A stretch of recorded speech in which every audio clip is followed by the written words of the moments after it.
কয়েকদিন ধরে পাশে কীর্তন হচ্ছে। আর আমার মায়ের খিচুড়ির জন্য নাল করছে। জানিসই তো আমি খিচুড়ি খেতে কতটা পছন্দ করি। হ্যাঁ, সেই জন্যই তো সকাল সকাল ডাল ভাজা শুরু করে দিয়েছো। কি করবো বল, কীর্তনে তো কবে খিচুড়ি দেবে সেটাই জানি না। শুধু ডাল ভাজিনি, ডাল ভেজে আবার প্রেসার কুকারে সিটি মেরে নিয়েছে।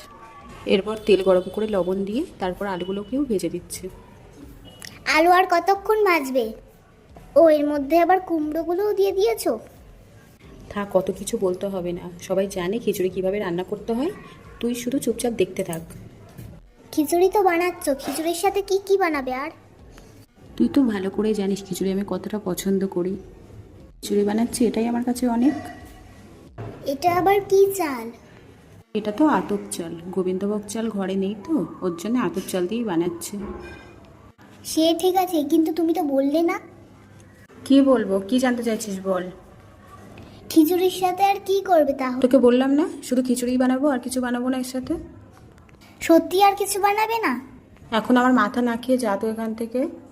এমন ভাব করছিস তুই যেন কত খিচুড়ি পছন্দ করিস।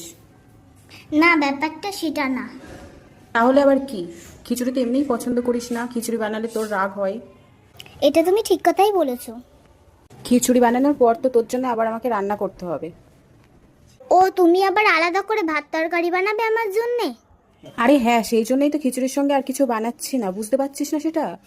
ও, বুঝেছি বুঝেছি। তাহলে ঠিক আছে। তোকে অত না বুঝলেও চলবে, ঠিক আছে? তুই এখন বল যে তোর জন্য ভাত আর কি তরকারি আমাকে রান্না করতে হবে, সেটা আমি রান্না করে নেব। খিচুড়ি তো আমার রান্না হয়েই গেছে। ভাত আর ডিম কষা করে দাও, তাহলেই হবে। ব্যাস, মিটে গেল ঝামেলা। তাহলে আবার এতক্ষণ ধরে এত কথা কিসের? খিচুড়ির সঙ্গে কি করব না করব? ওকে, খিচুড়ি রান্না তো হয়ে গেছে। ভিডিওটা কেমন লাগলো কমেন্টে জানাবেন। ওকে, থ্যাঙ্কস ফর ওয়াচিং।